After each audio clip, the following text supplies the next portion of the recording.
संस्कृत में इस छाग का अर्थ है वृत्ति।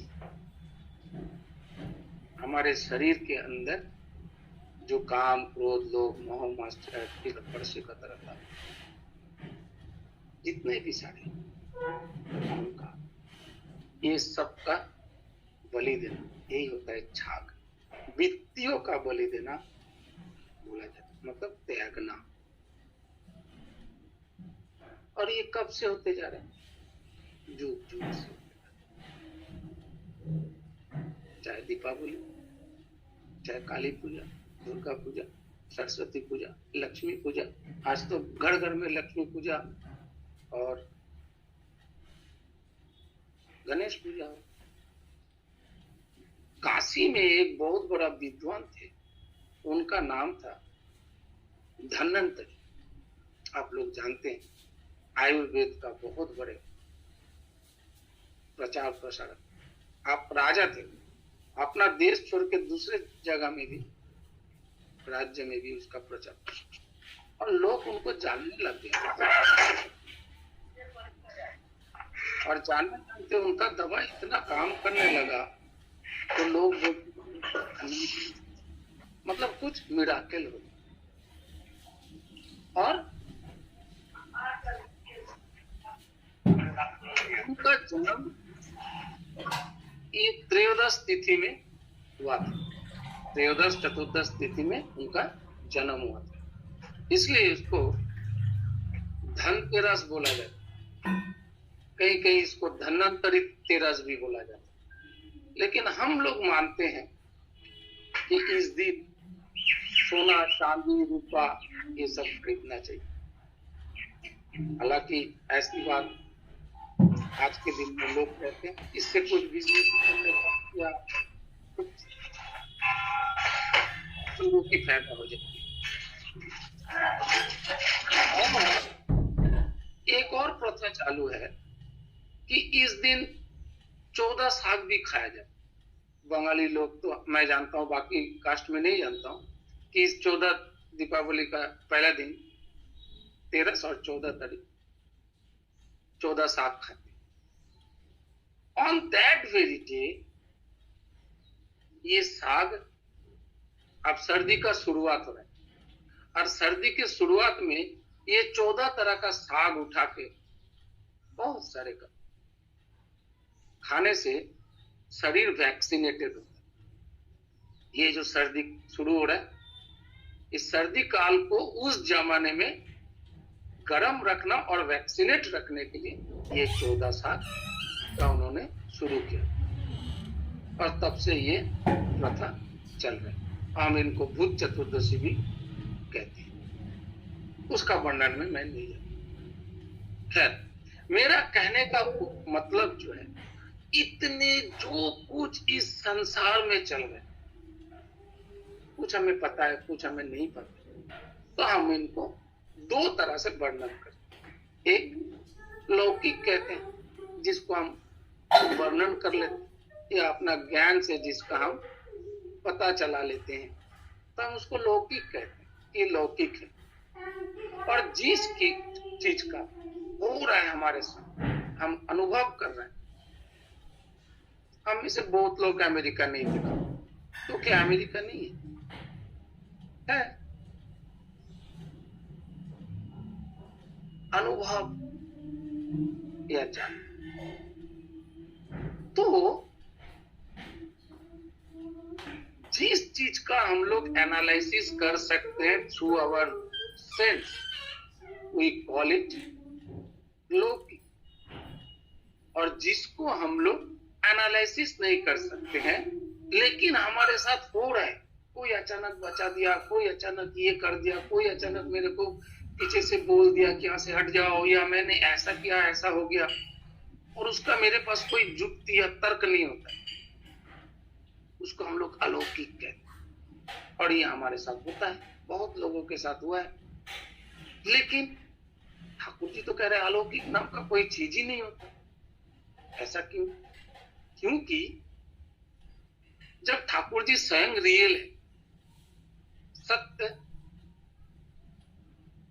स्वयं प्रभु सत्य है, तो उनका बनाया हुआ सृष्टि का कोई भी कहानी, कोई भी चीज असत्य या अलौकिक तो नहीं हो सकता, क्योंकि जो सत्य है उनका सृष्टि में कुछ भी काम असत्य या अलौकिक तो नहीं हो सकता, कि सत्य। हाँ, हम लोग क्या नहीं कर पाते, उसको मेजरमेंट नहीं कर पाते या एनालिसिस नहीं कर पाते।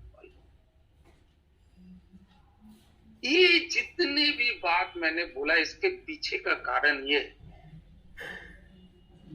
कि हम लोग ये जो जुग जुग से काली पूजा कर रहे हैं, लक्ष्मी पूजा कर रहे हैं, गणेश पूजा कर रहे हैं, आज तो घर घर में कुछ लोग तो मैं देखता हूँ हमारे आस पड़ोस में खीर बना के उसको छत पे रख के आते, पता नहीं क्या क्या प्रथा है सब। कुछ लोग कहते हैं आज के दिन में खिड़की खुला रखो, अगर बिल्ली अंदर आ जाए तो बहुत बड़ी बात। कहने की और सुनता भी हूँ, बाप रे बाप, एक से एक नियम। शॉर्टकट किसके लिए? शांति के लिए, सुख के लिए और धन कमाने के लिए। बहुत अच्छी बात है, फिर भी हम कम से कम पूजा के अंदर तो है। लेकिन इतने दिन से ये सब पूजा हो रहा है, हम देख रहे हैं, कर रहे हैं, फिर चरित्र में क्यों परिवर्तन नहीं है? मेरा सवाल एक है कि चरित्र में क्यों थोड़ा सा भी परिवर्तन नहीं आ रहा? इसलिए नहीं आ रहा है कि हम जितने भी बढ़िया ढंग से पूजा करते हैं, बलि देते हैं, सजाते हैं, जितने काम, लाइट, माइक, बड़ा बैंड बाजा, सब पूजा अर्चा, पुरोहित, सब, लेकिन इनके किसी एक बात को हम अपना चरित्र में नहीं लाते। इनके बताए हुए एक भी बात को हम चरित्र में नहीं लाते। अच्छा, क्यों नहीं लाते? चरित्र में लाते नहीं है, ठीक बात है, नहीं लाते। क्यों नहीं लाते? इससे हमारा असुविधा। अगर 3 दिन उनका घटा करके पूजा करे, उसके बाद आसन सजा के मूर्ति बना के रख दिए, रोज धूप दीप चंदन चल रहा है, तो दे रहा हूं। अगर चरित्र में लाऊंगा तो उस तरह से चलना पड़ेगा। अगर उनका बोला हुआ शायद उन्होंने बोला कि झूठ मत बोले, सत्य बोले। अगर सत्य बोलने का आदत डाल लूंगा तो हमेशा तो सत्य नहीं बोल पाऊंगा। इसलिए अच्छा भाई, तुम मूर्ति बन के, फोटो बन के आसन में रहो, हम तुम्हारे सामने जब तक रहेंगे हम सत्य बोलेंगे, सब कुछ ठीक करेंगे। जहां उस फोटो और मूर्ति से अलग हो गए, हम कैसा चलेंगे? अपना वृत्ति माफिक चलेंगे। हम 4 लोग एक साथ बैठते हैं, चारों माताएं हो, चारों बहन हो, चारों भाई हो, चारों दादा हो, एक साथ बैठते हैं। कभी सोचते हैं ठाकुर जी भी हमारे साथ बैठे? नहीं सोचते। अगर सोचते तो हमारा बैठने से लेके बोलने तक का तरीका चेंज।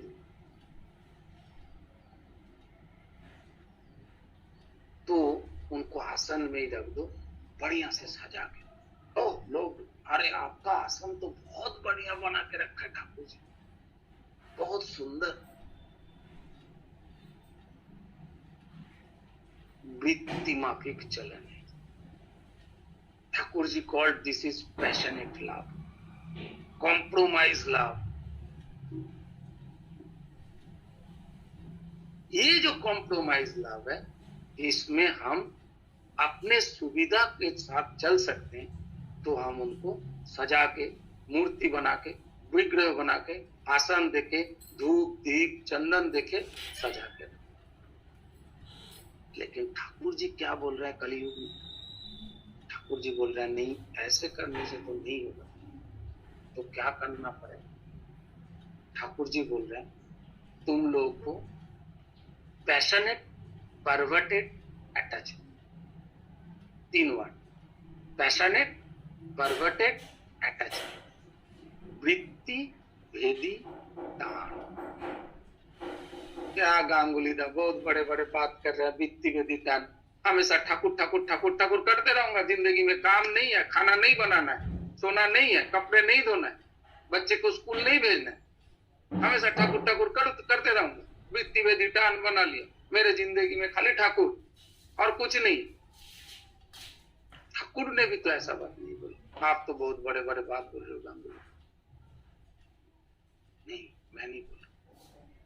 ठाकुर जी बोल रहे हैं कि तुम्हारा जो काम, चाहे वो खाना पीना, सोना, उठना, बैठना, करना, चलना, फिरना, जो भी है, वो ठाकुरमय हो रहे हैं।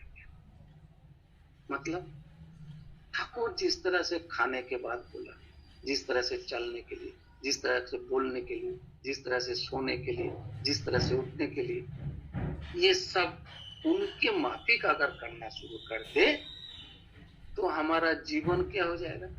पैशनेट परवर्टेड अटैचमेंट, वृत्ति वेदितन, करते करते ही हो जाएगा, करते करते हो जाएगा। कुछ नहीं, हम जैसे ही सोच लेंगे कि मेरे घर में मैं एक झूठ बोल रहा हूं और मेरे ठाकुर जी तो बैठा। एक दिन पंचानंदा ठाकुर जी को बोल रहे हैं, ठाकुर जी आप रात बेरात मेरे को लड़की लोगों को भेज देते हो मेरे घर में पढ़ाने, अच्छा लगता है कुछ? ये आप लोगों ने आतोबेंदोदा का नाम सुना है, मोन्टुंदा जिसका नाम, उनके माता जी भी रात को 12 बजे पढ़ने जाते थे। पंचानंदा का मास्टर जी थे, पंचानंदा बहुत शिक्षित।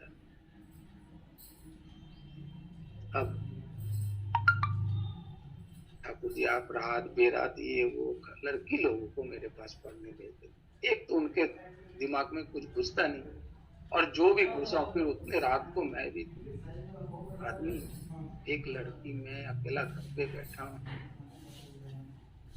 ठाकुर जी कह रहे क्यों? वो जो तीसरा आदमी तेरे घर में बैठा रहता है वो दिखाई नहीं देता?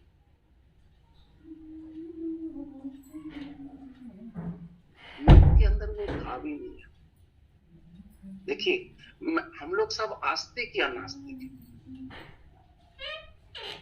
दुर्योधन रावण नास्तिक थे, भगवान नहीं मानते, इसलिए उनको भी स्त्री का चरित्र हरण, कपड़े उतार देना, हत्या करना, मारपीट करना, दंगा हंगामा करना, आज भी ये दुर्योधन और रावण की कमी नहीं है। क्यों? क्योंकि जो पतंग का डोर है ना, वो जब तक उड़ता रहेगा ना, खुश होके हिलता डुलता रहेगा, उड़ता रहेगा, बड़ा देखने में अच्छा लगता। और फिर उसको डोर गुटा गुटा गुटा के नीचे ले आओ, वो नीचे आए। जो मालिक है उसका, वो उसको छोड़ना भी जानता है और उसको नीचे भी लाना जानता है। कहीं वो पतंग का डोर अगर छूट जाता है तो वो बेमुआला घूमता फिरता जमीन में आके गिरता है। तो जिंदगी में ये डोर होना बहुत जरूरी है, उसका मालिक होना जरूरी है। और उस मालिक के प्रति जो निष्ठा होना चाहिए, उस मालिक के प्रति जो टान होना चाहिए, उसमें छल कपट नहीं होना चाहिए। कम से कम एक दो बात भी अपना चरित्र में लाना कोशिश करते रहना चाहिए। ठीक है, हम मीरा नहीं बन सकते, हम सुदामा नहीं बन सकते, हम भक्त नहीं बन सकते, अरे हम आस्तिक तो है, भगवान मानते तो है, उनका अस्तित्व में विश्वास तो करते हैं। जब अस्तित्व में विश्वास करते हैं तो कम से कम एक दो बात को भी अगर हम उनके माने, अपना चरित्र में लाए, तो इसी से अनुराग का उत्पत्ति। और जब अनुराग का उत्पत्ति हो जाए तो अपने आप हम चलने लगेंगे, युक्त रहेंगे। और वो युक्त कैसा होगा ना, ये जो आप देखेंगे कोई 16-17 साल की लड़की, 18-20 साल का लड़का एक दूसरे से मिलने के लिए, जब प्यार हो जाता है, मिलने के लिए कितना व्याकुल रहे, कितना उद्विग्न रहे, कैसे मैं उसके साथ मिलूं, कैसे बहाना बनाऊं, कैसे उसकी मम्मी को खुश रखूं, उसके पापा को खुश रखूं, उसका भाई को खुश रखूं, उसको खुश रखूं, उसका बहन को खुश रखूं। ये जो प्यार क्या कर रहा है, उद्वेग का सृष्टि कर रहा है, व्याकुलता का सृष्टि कर रहा है। क्यों? क्योंकि प्यार करता हूं। क्या उस तरह का प्यार हमारा ठाकुर जी के प्रति आता है? कैसे कैसे ठाकुर को खुश रखो, कैसे उनके भक्त को खुश रखो, ये बेचैन। तब कबीर जी एक बात कही, हद हद सब कोई गया, बेहद गया ना कोई। हद हद सब कोई गया, बेहद गया ना कोई। बेहद के मैदान में रोए कबीरा सोए, रोए कबीरा सोए। बेहद जाना, वो पाथर नहीं, वो सब समझते। उनका मन भी व्याकुल है प्यार पाने के लिए, प्यार देने के लिए। तब ठाकुर जी कहते हैं, मुझे सखा समझ, दोस्त समझ, डर मत, बोल सब, वो प्यार तुम्हें पहुंचा दे। यहां से प्यार नहीं होगा। यहां से जैसे घर में बच्चा छोटा, बीवी हो, कुछ भी हो जाए, तुरंत कैसे मन के अंदर व्याकुलता, उस तरह से।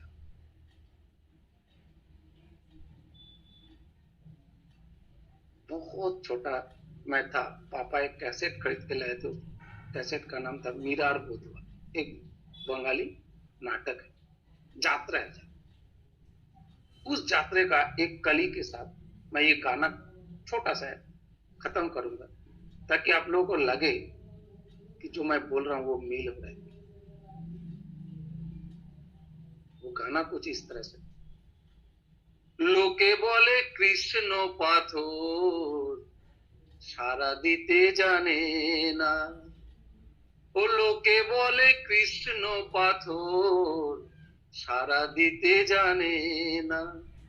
এই মন বলে আকুল হয়ে, মন বলে আকুল হয়ে, কেউ তো তারে ডাকে না, তাই সারা দিতে জানে না। जय गुरु। सभी लोगों का सुदीर्घ इष्टमय जीवन प्रार्थना करता हूँ और इसी तरह से ठाकुर मायों के रहने के लिए प्रार्थना करता हूँ। जय गुरु। वंदे।